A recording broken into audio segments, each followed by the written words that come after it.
बिहार में सबसे बड़ा सवाल ये उठता है कि किन टीचर्स के ट्रांसफ़र का जो चांस है वो बहुत ज़्यादा है और किन का ट्रांसफ़र अब थोड़ा मुश्किल लग रहा है।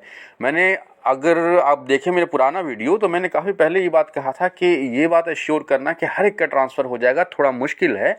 तो अभी का जो नया कंडीशन है उसमें क्या लग रहा है कल के लेटर के बाद या उसके पहले का भी जो लेटर जारी हुआ था उसको देख करके सबसे पहले दो जो नोटवर्दी पॉइंट है कि अभी कोई टाइमलाइन नहीं है कि ट्रांसफ़र किस पर्टिकुलर डेट में किस पर्टिकुलर दिन को किसका कंप्लीट हो जाएगा, ऐसा कोई टाइमलाइन नहीं है। लेकिन हाँ, ये बात है कि सरकार की तरफ से और मीडिया रिपोर्ट्स में भी ये कहा जा रहा है कि जल्दी से जल्दी इसको निपटाया जाएगा और इस फाइनेंशियल ईयर जो अभी चल रहा है इसके एंड तक ये मामला ख़त्म करने की कोशिश होगी। लेकिन फिर भी टाइमलाइन नहीं दिया हुआ है, पहले से फिक्स नहीं किया हुआ है। एक बात ये ध्यान देने वाली है। दूसरी बात जो है कि आपके चुने हुए ऑप्शंस में अगर आपको नहीं मिला सीट तो आप फिर वहीं रह जाएंगे जहां पर अभी आप पदस्थापित हैं, जहां पर अभी आपकी पोस्टिंग है। तो ये दो नोटवर्दी पॉइंट हैं जिसका पहले से लोग क्या एक्सपेक्ट कर रहे थे, कोई टाइमलाइन आएगी या अगर अपने चुने हुए स्कूल में नहीं मिला तो कहीं ना कहीं आसपास में एडजस्ट हो जाएंगे। तो ये चीज़ प्रैक्टिकली पॉसिबल नहीं था और वही बात हुआ है कि जिनको नहीं मिलेगा वो अपने ही स्कूल में रह जाएंगे, फिर बाद में अप्लाई करेंगे। तो ये दो पॉइंट है जिसको ध्यान देने वाला। अब सवाल ये उठ रहा है कि इसका ट्रांसफ़र हो जाएगा। तो जिन लोगों ने हस्बैंड वाइफ के बेसिस पर अप्लाई किया है मुझे लगता है उनका हो जाएगा ट्रांसफ़र। उसका रीज़न ये है कि वो सेकंड ऑप्शन है, पहला तो जो बीमार हैं उसके बाद सेकंड ऑप्शन उनका है, तो डेफिनेटली उनका हो ही जाएगा। मामला तब फंसेगा जब ट्रांसफ़र दूरी के बेसिस पर आएगा, जहाँ भी डिस्टेंस के बेसिस पर ट्रांसफ़र शुरू होगा वहाँ फंसेगा। और उसमें भी डिपेंड ये करता है कि आपने किस जगह के लिए अप्लाई किया। कहीं आपने पटना शहर या पटना शहर के 10-15 किलोमीटर के रेंज में तो नहीं अप्लाई कर दिया है। अगर ऐसा है तो फिर तो नहीं कहा जा सकता है कि आपका ट्रांसफ़र हो ही जाएगा, क्योंकि एप्लीकेंट बहुत ज़्यादा है पटना या पटना शहर के आसपास।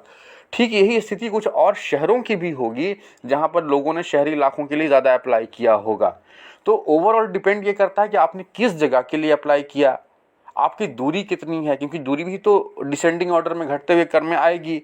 और दूसरा, जेंडर क्या है। अगर कोई लड़का है और अब उसका सब्जेक्ट भी फेवरेबल नहीं है और उसकी दूरी भी बहुत ज़्यादा नहीं है तो उसका चांस बहुत कम है, सॉरी टू से, बट रियलिटी यही है कि मौजूदा ट्रांसफ़र पॉलिसी के अंदर अगर कोई लड़का है, अगर उसने किसी ऐसी जगह के लिए अप्लाई कर दिया जहां ऑलरेडी बहुत सारे लोगों ने अप्लाई कर रखा है, फीमेल्स ने भी अप्लाई कर रखा है और उसका सब्जेक्ट भी ऐसा जिसमें बहुत सारे टीचर बहाल हो गए हैं, तो मामला उसके लिए बनता हुआ नहीं दिख रहा है। पहले अब इसके अभी तो जब एटलीस्ट मेल्स का एप्लीकेशन भी कंसिडर किया, इसके पहला वाला जो था ट्रांसफ़र पॉलिसी जिसको रद्द किया गया उसमें तो मेल के लिए कुछ था ही नहीं।